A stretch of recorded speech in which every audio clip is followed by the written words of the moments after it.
In this part, we want to learn how to compute the Voronoi diagram. And for that, we need the concept of the beach line. But first, let's try to do it very stupid way, do it brute force. We defined all these Voronoi cells as the intersection of all these half planes between two sides. So we can compute one Voronoi cell by intersecting n-1 half planes. To compute this intersection, we can use the line segment intersection algorithm from lecture 2, which does it in order of n log squared n time. Or we can be a bit smarter and use the half-plane intersection from lecture 4 and do it in order of n log n time. But since we have to do it for every side, we need order of n squared log n time in total.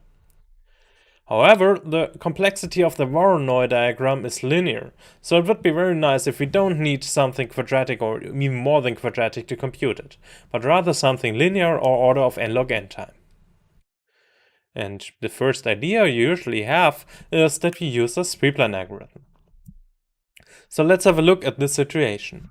We have these three sides, and we have a Voronoi vertex here. And we have these three Voronoi edges. Now imagine we do a sweep line from top to bottom, and we end up at this vertex here.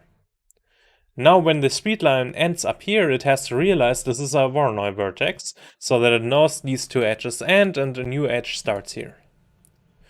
The problem is that this side here, that hasn't been seen by the sweep line yet. So when we reach a Voronoi vertex, we don't even know all the sides yet that define this Voronoi vertex. So there's no way for the sweep line to know here already that this is indeed a Voronoi vertex instead of looking into the future. And then we would have to move on until we reach the side, then realize, oh wait a second, there was a Voronoi vertex up there, then we move back and continue again. But we don't know how far we go back, so this might take way too long. If for every side we have to go back and restart, then we are again at n squared log n time. So this doesn't really work that way. So what's the problem here? We have some parts that are above or on the sweep line where we don't even know what it is yet. But some parts that are above it we already know. So what are the parts above the sweep line that are already fixed by what we've seen? Can you come up with something that's maybe already fixed? So let's just take a single side in the sweep line. And now I want to look at some point where the distance to the side is the same as the distance to the sweep line. Now what do we know here? Well, for this point, there cannot be the closest point below the sweep line, because P is already as close as the sweep line is. So every other point that comes in the future cannot be the closest point or one of the closest points here anymore. So for this point, we should have all the information. We should know what is the closest point, what is the closest side, or what are the 2 or 3 or however many closest sides. And we know all the information for all the points where the distance to P is the same as the distance to the sweep line. So all the points on this parabola. Can you calculate what is this parabola if our point lies as coordinate 0, 1 and the sweep line at y coordinate -1? This is exactly the parabola that has focus P and directrix L. That's exactly how this parabola is defined, that all the points have the same distance to the directrix as to the focus. And how to get the exact formula for this, that you can look up, that's not too hard to do, but that's not something we have to do here. So for a single side, for all the points on this parabola or above this parabola, everything is fixed. That means if we take all the points and we compute all the parabolas, and then we take the lower envelope of this union, then we know exactly what is fixed and what above this lower envelope is also fixed. So if we just take 4 sides, we compute the 4 parabolas, and then we look at the lower envelope here, then this gives us exactly the beach line. And everything that is above this beach line, which is not really a line but a quite complex curve, that is already fixed.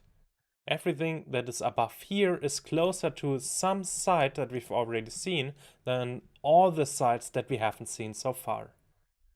And only what is exactly on the beach line or what is below the beach line is something that we still have to handle. And one more observation is all these parabolas are x-monotone, and if we take the union of them, then the lower envelope is still x-monotone. We cannot just go back and forth again. So the sweep line, the beach line, is also x-monotone. But what does this beach line have to do with a Voronoi diagram? And that is very fascinating. So for that, I want to show you two demos. And the first one is a demo on desmos.com. So we have 5 sides here, and we've already drawn the Voronoi diagram. The Voronoi cells in different colors. And here we have a sweep line that we can control. And now I want to move with you the sweep line downwards. We get to the first point, and now we can see how the beach line looks like here. You can see it goes broader, we get the next point, and it moves. And we still have the beach line as the lower envelope. And now we see something interesting. We have this intersection between the two parabolas. And where they intersect, for every point here at the moment, the distance to here is the same as to the sweep line. And the distance to here is the same as to the sweep line. So the distance from this point to this side is the same as to this side, and is smaller than the distance to everybody else. So this point is part of a Voronoi edge. If I keep moving this, then you see that these intersection points give us exactly this Voronoi edge here. Up to the point where we reach the next point, the next side. Now the next side appears, and exactly at the coordinate, I don't know if I can hit it, but exactly at the point where it reaches it, the parabola starts from this point here. So now the distance from the side is exactly the same as the distance from this and from this side, the way we defined it. So now these 3 sides have the same distance to exactly this point. That means that gives us a Voronoi vertex. And we continue. Now the beach line is still the bald part, and again, these intersections give us exactly the edge. Until we get to the next side, and the side again defines us something. But now, as you can see, between these 3, there is a Voronoi vertex, which is here. This has the same distance to all these 3 sides, but we don't find it yet, because the distance to the sweep line is still smaller. So far we don't know if maybe there will be another side later that is closer to this one. Only if we keep moving, and now these parabolas, they will meet at this point. The orange and the blue parabola meet here.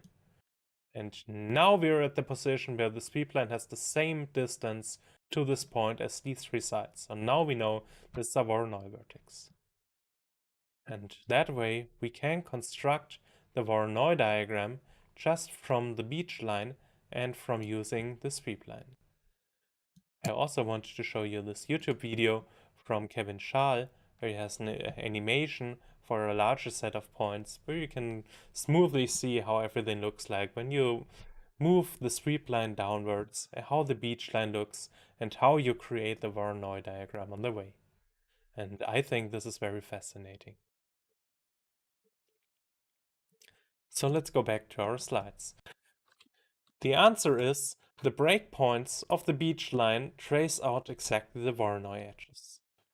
And new arcs on the beach line only appear through side events. They only appear when the sweep line reaches a new side. And that means that we have at most 2n-1 arcs at the same time, because the first side gives us exactly 1, and then every new one can split an old arc into 2 parts and gives us a new one. So we get 2 more for every side that we encounter. Also, we have these circle events. When the sweep line reaches the lowest point of a circle through 3 sides, whose arcs are consecutive on the beach line, Then we get to our circle event. Then we get our Voronoi vertex. And the arcs only disappear from the beachline at these circle events. And the Voronoi vertices correspond one-to-one to the circle event.